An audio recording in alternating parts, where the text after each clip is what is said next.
So back to the handout. Let's look at the imperfect middle passive indicative.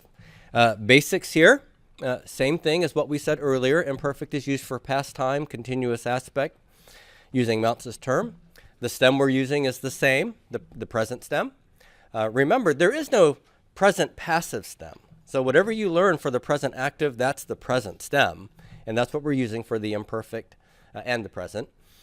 For the imperfect passive indicative, remember the subject is not performing the action, but rather is the patient, is acted upon. He was being eaten. All right? They were being killed. Sorry for all the violence here. For now, any imperfect middle forms that you learn are deponent, using Mounce's terminology. So the subject's performing the action in a truly middle meaning in the imperfect, but it'll be past and progressive. So you'll translate them as if they were active because the subject is performing the action. Okay, so example here, peruamai in the imperfect is e peruamen, first person singular. So I was going. Okay, don't try to give that any sort of a passive meaning. That is a middle, that is a verb with middle meaning here. Okay, now the components of the form. Again, this is going to be almost identical to what we just saw, except for the last little category. The augments are going to be formed the same way. Epsilon, if we have a consonant at the beginning of the verb stem, vowel will be lengthened mostly, or if it's a diphthong, it could just stay the same. The stem is the present active stem or just the present stem. Tense formative is zero, nada, zip, and then connecting vowel is omicron epsilon. Different personal endings, though. We're going to use the middle passive personal endings in that secondary side of the chart. The right side, bottom quadrant. Example, here we have elu amen, augment. The stem here, present stem, omicron connecting vowel because I've got a mu. And this is which person and number? Who knows this right offhand? First person singular. So who is the subject? I. Past time. Was. And if we give this a passive meaning, I was being loosed. There we go. I was being loosed. All right, good. So let's take a real quick look at the forms here. We have elu for our augment to indicate imperfect and the present stem.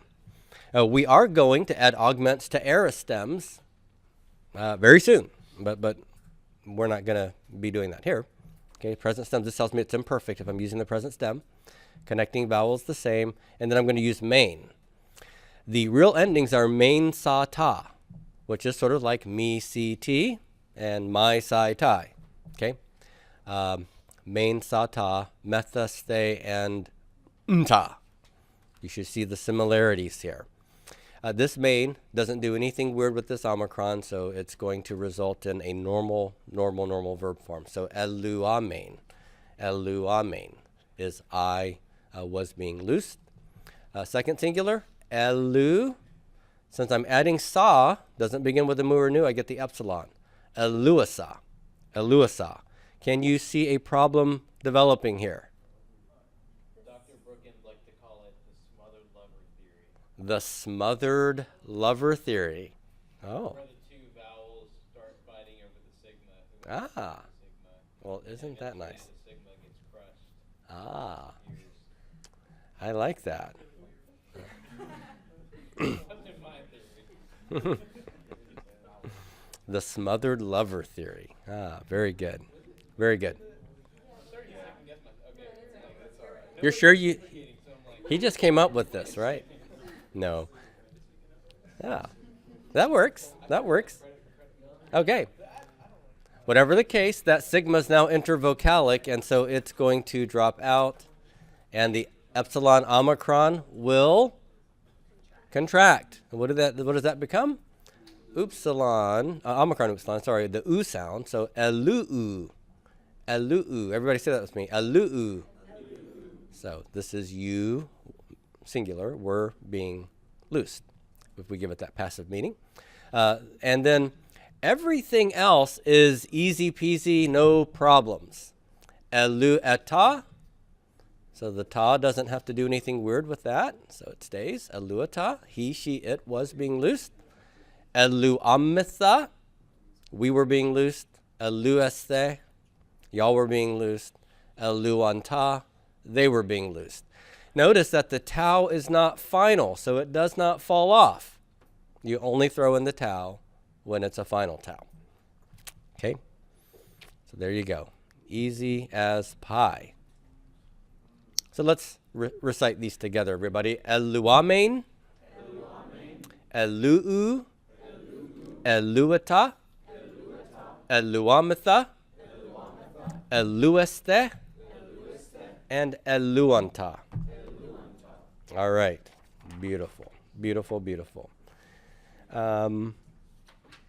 Any questions here about what you see?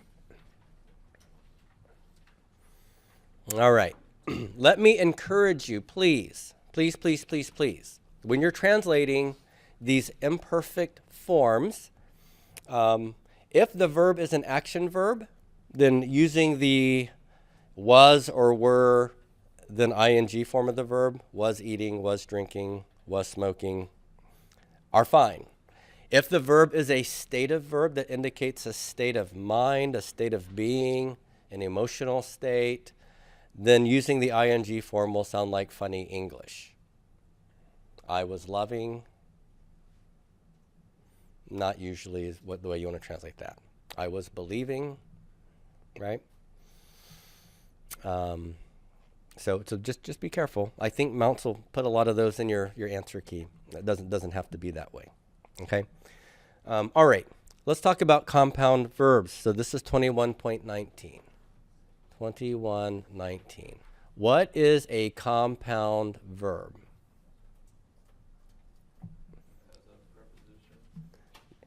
Yes. So there's a prepositional prefix attached to the stem. Can you think of any compound verbs that you've learned? Okay, yeah, ekbalo. Ekbalo is one. What does that mean? To cast out. So a lot of times, adding that prepositional prefix to the verb will add some nuance to it. Add an ek. So balo, to throw. Ekbalo, to throw out. Yeah? Okay. How about this one? I think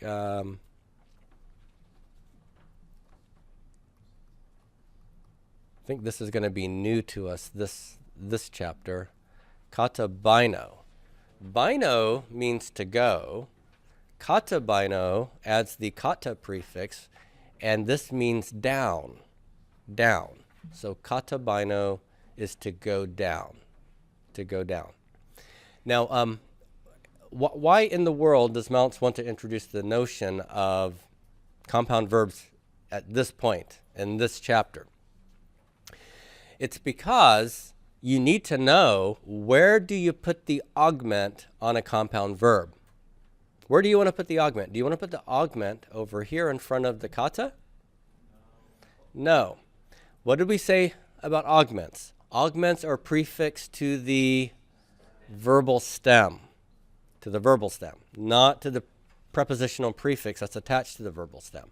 So augments will need to go before the base that you're adding the prefix to. Okay, so augment there. So it's going to be kat bainan. All right. Now there are going to be some situations here where we have a prefix preposition that ends with a vowel, and now I'm putting an augment before the stem. What's going to happen here? Most of the time, you're going to see this vowel drop out, and the epsilon will take its place. Okay, so it will become kat ebainan. And you won't have to put your smooth breathing here because it's not at the beginning of the word. You may need to put an accent there. So kat ebainan is I was going down. I was going down. Okay? So there's the compound verbs. Alrighty. So in 21.22, we have contract verbs. Remember, the contract verbs are the verbs whose forms end with a-o, e-o, and uh-oh, all right? The stems end with these contract vowels. So if you just remember that, then remember that the alpha, epsilon, and omicron is going to be interacting with which two connecting vowels in the imperfect? Yes, omicron and epsilon. And so we're going to have these contractions occurring. What does an alpha omicron produce? Omega. What does an alpha epsilon produce? The long alpha, right? What does an epsilon omicron produce?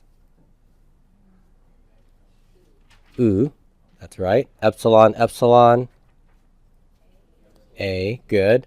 And then the omicron, omicron, when those meet, oo, and omicron, epsilon,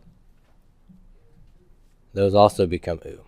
Okay, so 3 oos, and then an o, ah, and a. Okay, so if you just remember that, everything else in the chapter is exactly the same. You should be able to identify your contract verbs. So just taking a look at agapao as an example, we just, we see this in the homework. Agapa is my stem. Which stem is that? That's the present stem, because that's the lexical form stem, right? Contract verb will always give you that vowel in the stem. It's an artificial form, agapao. Drop the O, you've got agapa, you've got the present stem. How do I make it imperfect? Got to add an augment, right? How do I augment an alpha at the initial part of the stem? Yeah, it's got to lengthen to eta. So I'm going to get agapa. And then if it's first person singular, it's going to be omicron nu, right? And can I just leave it there with the alpha like that? Nope. What's it going to contract to? It's going to become omega, right? So agapon is I was loving someone or something. Okay? That makes sense? So we don't need to read through all these. You get the main point, right? If it's second person singular, then it's agapa plus what connecting vowel and personal ending? In the active, it's epsilon sigma, right? And then the alpha epsilon produces what for its contraction? Agapa s becomes? Yes, it becomes a long alpha, agapas.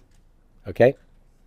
So, and you just do this with all of the contract verbs, both for the actives and the middle passives. Same thing. Let's just do a couple of passive ones, just for fun, shall we? Okay. All right. So, what? Yes. Uh-huh. I remember something that you had mentioned, I think it was Friday, about how we translate the imperfect for a verb like agapao. In the imperfect, you wanted to say I was loving, or you wanted us to say like I love. I think I loved is perfectly fine. Because usually you don't love in an instant, right? It's not a verb that in and of itself has what we might call a punctiliar sort of semantics.